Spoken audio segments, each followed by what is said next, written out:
I'm Sabrina Samuels, your lifestyle, etiquette, and relationship coach. You know, life is really beautiful when we make it that way. So let's get started.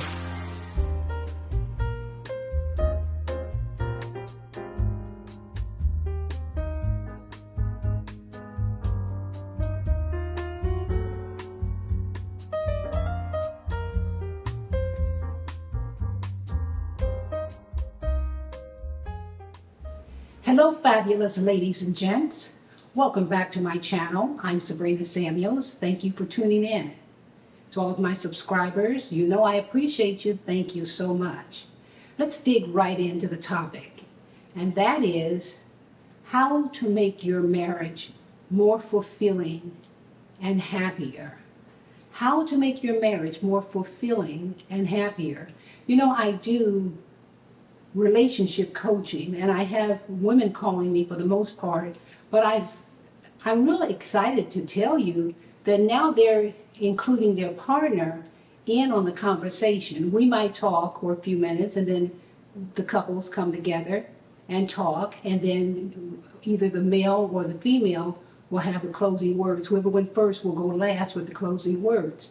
And this really helps them. But here's the deal. Marriage takes work. You hear that reiteration every time on my show. Anything successful takes work. We don't want to put the work in it. We want this fairy tale life. We want all these wonderful things going on, but we don't want to put the work into it.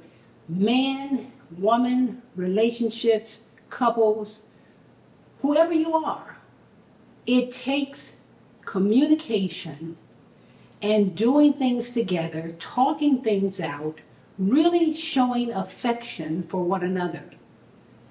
There's so many marriages now that are not even affectionate to each other. They live in the same house, they eat the same food, but they go different places, they have different audiences, they don't communicate. You have to communicate with your significant other. You have to let that person, and both of you have to let each other know how much you appreciate them. You have to give praise sometimes by saying thank you. Sometimes saying, please, I wear my family out, thank you. And I notice they're picking it up a little bit more because I'm thankful for any and everything. I might go in the room and ask my husband a question, and after he gives me the answer, I say, thank you, dear. That's appreciative. Oh, you're welcome. You know, every now and then, surprise your mate. And just say something nice to him or her or whoever. You know, I was at a car wash once getting my car serviced, so I was waiting. And inside of the car wash, there's a lot of things you can buy, from fragrances to trophies to plaques to, you know, name it, candy, food, the whole thing. But I saw a license plate holder that had a golf club made into the license plate holder. And you know, I thought about my husband. I said, you know, Joe would like this. So I purchased it when I paid for my service, my car service, I purchased it. And when he came home, that night we had dinner and there was something sitting on the table. He said, what's this? I said, oh, I don't know, open it and see. And he opened it up and it was the license plate. It wasn't just a few dollars, maybe $7 or $8, but it meant the world to him because he knows that I know he loves golf. And he said, wow, this is nice. Where did you find this? And I said, well, I was getting the car washed and I saw it and I thought about you. So I'm glad you like it, dear. That meant a lot. Simple things. You don't have to go overboard, but you have to be sincere. Marriage takes work. I'll say it every time, because if you think because you put a ring on it, because she says yes and you say yes, that everything is hunky-dory, all of a sudden you have this control thing that comes on in your mind, in your brain, and all of a sudden everybody starts doing it all the right way. Doesn't work like that. It works when we all understand what we must do to make it work. Have date nights. You know, that's so fun, having date nights. Now, I have to say, we haven't had a date night in a long time because I'm busy, he's busy, and I get sort of tired at night. I get my rest. I get my beauty rest. I'm at the age now where I just can't be out all night. I've got to get me some rest. So I, take my time and bathe and do the wonderful things. And then he'll come in and say, you want me to rub that lotion on your back? And I'll say, oh, thank you, dear. And then we'll get in the bed and cuddle up and watch a movie. Something simple that doesn't take any effort but shows your affection. Start saying, I love you. If you can't say it every day, we don't do it every day, but we show each other every day we love each other. And when we have our disagreements, and there are many times we have disagreements, we make up. Someone told me you should never go to bed angry because somebody might not wake up in the morning and you'll regret it. And I take that to heart, although sometimes I have done that in the past. I'm not going to say I'm Superwoman because I'm not. As you already know, I need help and I seek help from above. But there are times when I just want to say, and just say the wrong thing, go to bed and just let him fester in that negativity. But I said to myself, and I say to myself, that's not the way to do it. You're going to switch this mess up.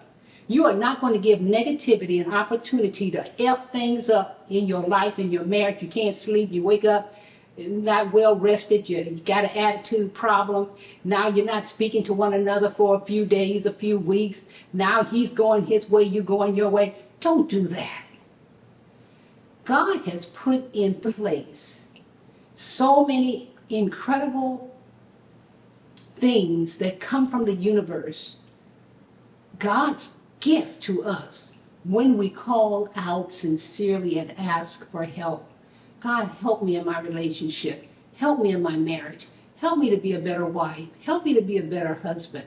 Help me with my spouse. Help me with my partner.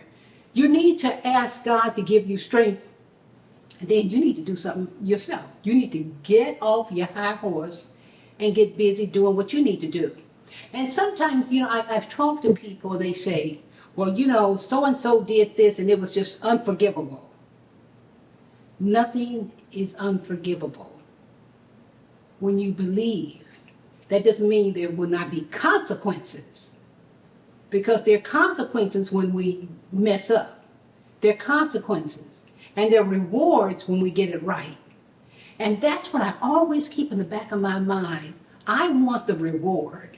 I don't want the negativity that goes with all this fighting and fussing and cussing and going your way, he going this way, you going one way. We don't do that. It doesn't serve us, and it won't serve you. One thing my husband and I enjoy doing, because we don't go out like we used to after that pandemic, it just messed everybody's roll up. We're all coming back, I'm sure. We're all coming back in our own way. But we cook together. My husband, since he retired, he is an excellent chef. And so we'll be in the kitchen cooking together, and he'll say, are you going to be my sous chef this evening? I say, yes, I am. And then there are times when I'm cooking, I say, are you going to be my sous chef? He says, yes, I am.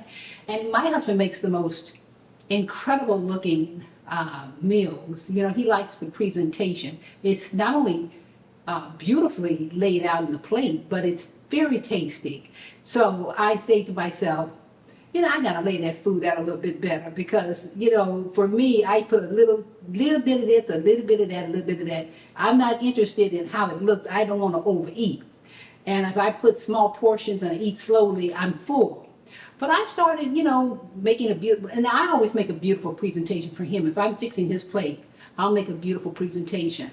But it's something that we do together that helps to unite our marriage. Because in any relationship, ladies and gents, you're going to have ups and downs. And that's why with my Success Diary workbook and my online training program, School of Opulence, we have a module in there that talks about marriage and relationships. It talks about different things you can do together. It's really good to help you hone in with the Success Diary workbook, your destiny. And my husband and I, we've done this together with what he wants, what I want, and what we want from each other, so that we can work on things, work on projects, take trips. And when we take a trip someplace, I don't want him over in the corner doing his thing and I'm over in the corner doing my thing. I want us to enjoy it and embellish it with each other, the affection and love. And sometimes you got to fake it till you make it. Sometimes you just got to act like you're in love, to be in love. We don't do that anymore, but we had to do it. But, every now and then, something comes up. You got to say, oh, Lord, let me get my mind and give, because you know what? Satan's about to take over here. And I cannot have that. Because once you let things get too far out of hand, ladies and gents, it's too hard to get back.